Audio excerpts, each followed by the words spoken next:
Mga bebe, sinasabi ko na sa inyo, ito yung pinaka-worth it, ang skill effects na skin ni Angela. Ayaw niya bang maniwala? Sige, papakita ko sa inyo, excited na ako. At ito naman yung kanyang idol animation. Nag-test draw ako dito kung magkano abutin. Diba sa first 10, may item naman kukuha. At permanent kong nakuha itong avatar border nila. Patuloy na pagbukas dito, nakagats na ako ng mga emotes at yung spawn effect. Naka 1202 ako dito, babe. Hanggamit ako ng 5 for Dayas. Ayan na, i-exchange na natin. At ito na nakuha ko na siya. Ayan pa lang, sinasabi ko na sa inyo, ito yung pinaka-worth it na skin ni Angela. Yun, ipapakita ko na yung kanyang skill effects kung gaano siya kaganda. Hay nako, Maring Annabelle, meron ka ng Kenshin. First, punta tayo sa kanyang recall animation. Di ko alam kung kapatid niya ba dito si Florine. Pero napaka-cute ng kanyang mini wolf dito. Kumbaga parang ang liit ni Lancelot dyan. Oh, ang cute ng kanyang mini wolf, B. Tignan mo naman. Ang sarap niyang ulit-ulitin mag-recall, B. Nagpagkitan talaga ako. Pakinggan mo to.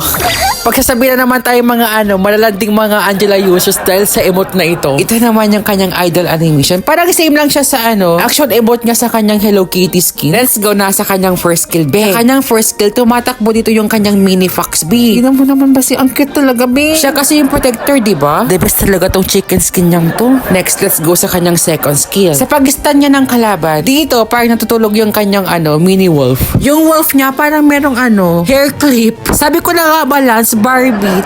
Hoy, ito yung kanyang ultimate B. Tignan mo naman yung pagsapi niya. Wolf B, lumilipad. Tapos sasapi sa may kalaban. So, mga bebe, lalo sa mga Angela users dyan, anong masasabi nyo sa Kenshin ni Angela?